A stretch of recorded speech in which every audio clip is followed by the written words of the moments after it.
After days upon days of relentless rain, the enchanted forest had transformed into a vast, shimmering lake, with water creeping up to the windows of Daisy's small and cozy home.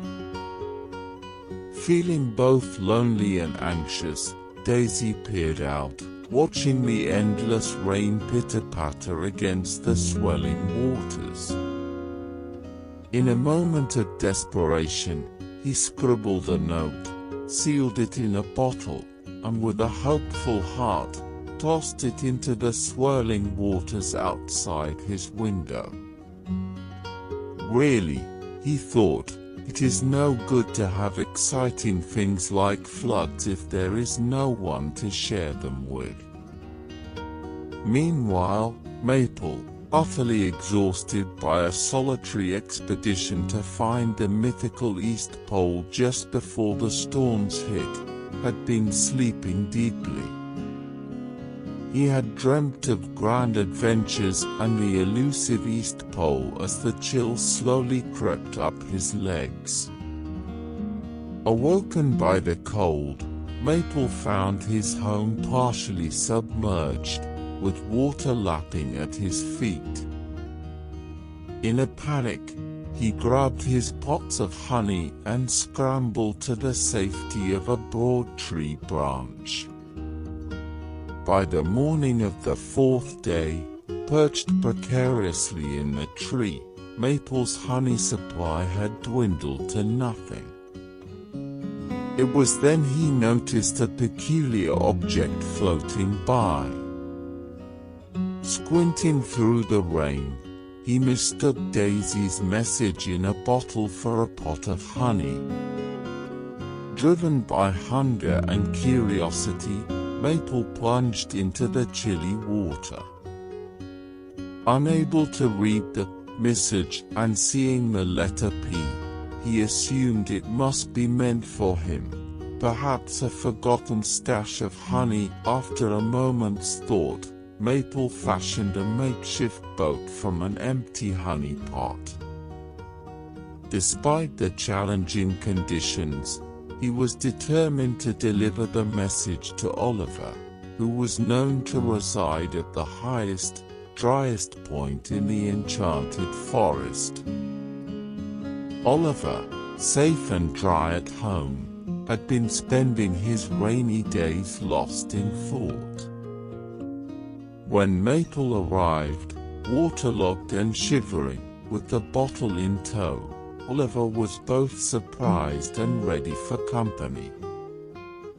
He read Daisy's message and immediately knew they had to rescue him.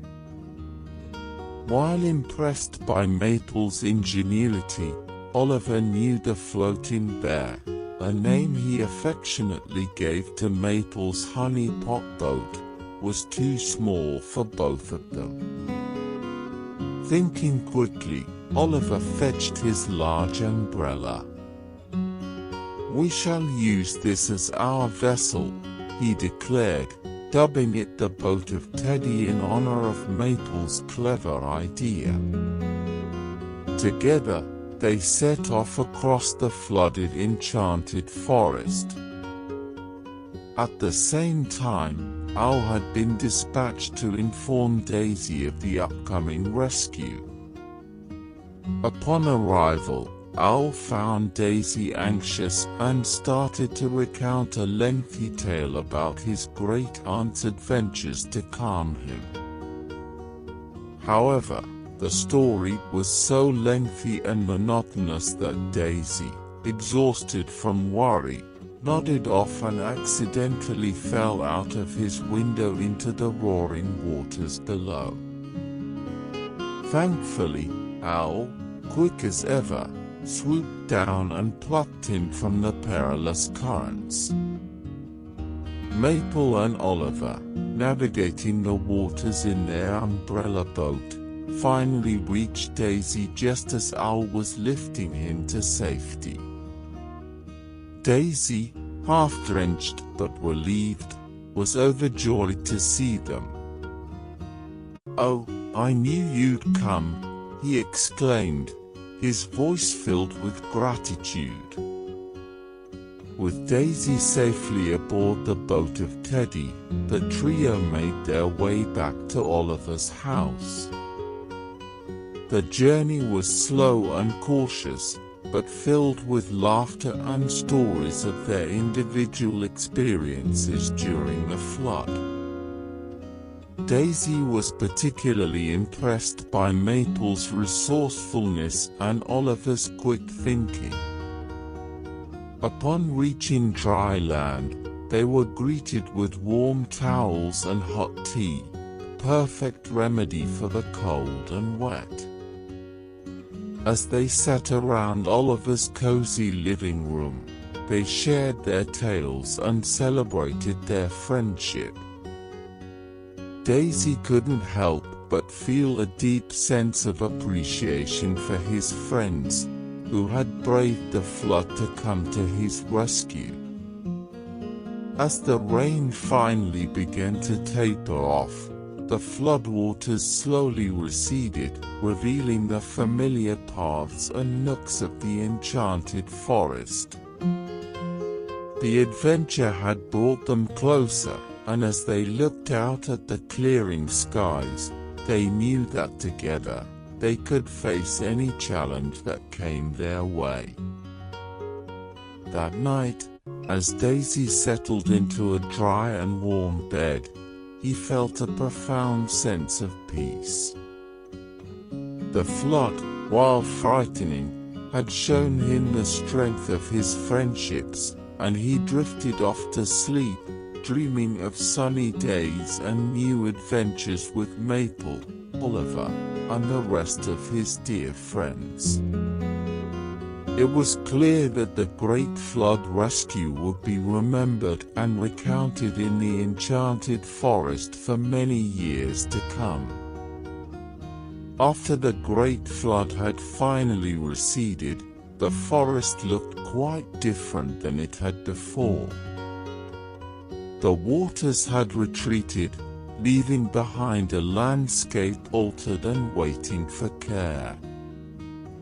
The friends, having bonded even closer through the trials of the flood, gathered one sunny morning to discuss how they could help each other rebuild their homes and restore their beloved Enchanted Forest. Maple, with his endless energy and enthusiasm, was the first to propose a plan. "We should start by helping Al and Georgie," he suggested. Their homes were hit hardest by the floodwaters.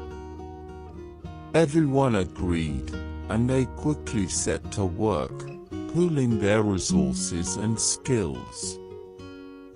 Al's house, perched in an old, sturdy oak, had suffered considerable damage. The floodwaters had weakened the structure, and many of Al's cherished books and artifacts were soaked through. As they arrived at Al's tree, Maple climbed up with surprising agility, considering his usual clumsiness, and assessed the situation. "We'll need to reinforce these branches and dry out everything that got wet," Maple declared. Oliver, ever the organizer, began directing the efforts, assigning tasks based on everyone's strengths. Daisy, sensitive to Al's distress over his damaged possessions, took on the task of carefully drying and restoring the books. With a gentle touch, he spread the pages under the warm sun, turning them every so often to ensure they dried evenly. Meanwhile, Georgie, Mrs. K, and Rue worked together to repair the structural damages. Georgie found that he could be quite useful when it came to heavy lifting, while Mrs. K and Rue were adept at weaving new supports from the flexible branches and vines found nearby. As the afternoon sun climbed higher, the group made significant progress. Owl, watching from a branch, felt a surge of gratitude. "Thank you, my friends," he hooted. "I can't express how much this means to me." Next, the group headed to Georgie's house. The slow-moving sloth had been particularly hard hit by the flood since he couldn't evacuate quickly. His home, nestled in a lower part of the Enchanted Forest, was muddied and waterlogged. Here, the friends faced a different set of challenges. The mud had to be cleared, and the foundation needed strengthening to prevent future water damage. Oliver led the excavation, digging channels around the perimeter to redirect any future rainfall away from the home. Maple and Daisy focused on clearing the mud from inside, laughing and joking as they worked, making light of the muddy mess. Their laughter was infectious, and even Georgie, usually quiet and reserved, couldn't help but chuckle along. Mrs. K, with her knack for interior design, took charge of rearranging the inside once it was clean, making the space more comfortable and cozy for Georgie. She enlisted Rue's help, who eagerly jumped into the role, his youthful energy bringing a spark of joy to the task. By the end of the day, they had transformed the space into a warm, inviting home again. Georgie, overwhelmed by the kindness and hard work of his friends, thanked each one with a slow, heartfelt hug. "I never knew how fast friends could move until I saw you all come to help me," he said, a gentle smile spreading across his face. As the sun began to set, casting long shadows through the trees, the friends gathered together, tired but satisfied with their day's work. They had not only repaired the physical structures of their neighbors' homes but had also woven tighter the threads of their community. "It's not just the homes we've rebuilt today," Oliver reflected, looking around at the faces of his friends. "It's our bonds that have grown stronger. There's nothing we can't overcome when we stand together." The friends nodded in agreement, each feeling the truth of Oliver's words in their hearts. As they walked back to their homes under the twilight sky, they knew that whatever challenges lay ahead, they would face them together, with strength and unity. The Enchanted Forest, with its newly rebuilt homes and rejuvenated spirit, stood as a testament to their resilience and camaraderie, a community rebuilt not just in wood and leaves, but in love and friendship.